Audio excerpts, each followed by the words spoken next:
So I'll start with section one, which is a history of digital twins. And digital twins are really quite well defined, in particular by NASA.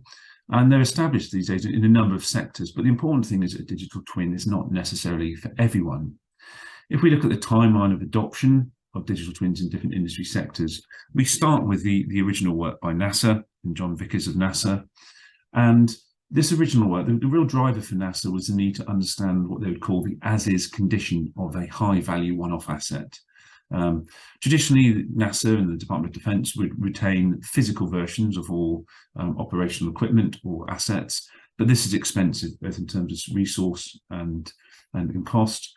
And with the rise of reliable simulation techniques and the ease of data transfer, really that offered a potential or offered a cost-effective opportunity for future assets or missions in terms of a digital twin or digital replica of the asset. In 2012, we start to see the term digital twin used in the context of aerospace engines and engine health monitoring. And here the DTs, or digital twins, are really an evolution of condition monitoring, which in turn has been driven by a combination of safety, competition, and servitization, i.e. sort of product service systems. Next, in 2014, we see a real uptick in adoption of the digital twin in the context of production and manufacturing environments. And here they're building really the concept, or is building once again on existent or extant infrastructure, such as computer-aided process planning, SCADA, to drive further improvement in overall equipment effectiveness levels. Now, around 2016, digital twins, you start to see that term being used in the context of infrastructure systems. And here, there are a number of notable examples which go back to about 2010, which I'll talk about later. But here the drive was really about improving the digital models based on continuous monitoring of the physical asset. And once we've improved those models improved, improved their predictive capability, the ability to determine condition, explore repair options, and in particular to look at whether the bridge, for example, should be closed due to incoming weather conditions. More recently, in 2018, and it's something we've been doing at Bristol as well, we started looking at the role of digital twins in new product development and how we can use that understanding from digital twins of products and service to improve new product development process. And we've also been looking at how the digital models that are created and used in the early stages of design, how they can be used or provide the basis for the construction of digital twins later in the life cycle. If we look back at Vickers' original definition of the digital twin, the concept is actually really quite well defined. I think Vickers defines a digital twin as an integrated, multi-physics, multi-scale, probabilistic simulation of an as-built vehicle or system that uses the best available physical models, sensor updates, and fleet history to mirror the life of its corresponding flying twin. In addition, Vickers actually develops a taxonomy of digital twin concepts, and a number of them are shown here. Things like the digital twin instance, where you have a number of assets in service. You have a digital twin instance for each. The digital twin aggregate, which is then where you bring those instances together to learn. We have the digital twin prototype, which is about actually is about the development of the digital twin itself and prototyping and testing that.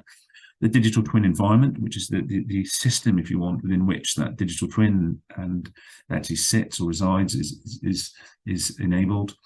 And then we have the digital shadow, which is a really important concept, and we'll come back to that in a couple of slides' time. And Vickers also introduces the concept of a living model. Of note is that if I look at some of the more recent presentations by scientists from NASA, they look back, and rightly so, at the Apollo 13 and the sort of inception of digital twins. And they're looking back and saying, actually, is this the first instance of a digital twin? Well, it might have been the driver for it. If we look at this slide, in particular, look at sort of the left-hand side as you're viewing it, you can see that quite a number of hardware or physical emulators were used, as well as the digital simulations for Apollo 13. So you heard this here first, that this actually might have been a phygital twin, but it wasn't all completely digital. It was a mix of physical and digital. Given Vickers' definition back in 2003, and then it's a comprehensive definition, we have to ask ourselves the question, why is everyone redefining the digital twin? And this is happening all over the world and across different industries. The positivist, I suppose, perspective is that these industries or sectors are contextualizing the digital twin for the particular application. The skeptical purist might argue that the continual redefinition is actually contributing to some confusion and potentially stretching of the digital twin paradigm. Again, this is happening all over the world. In the UK, top left there, Government Office of Science, which I was involved in developing that definition.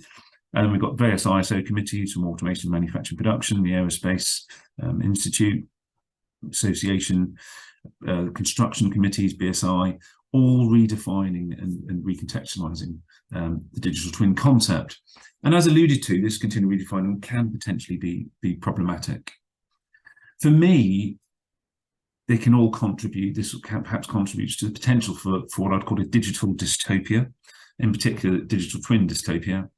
And it's all the hype, it's the multiple definitions and redefinitions, academics jumping on the bandwagon and publishing in the space and redefining, and I myself have published extensively in this space.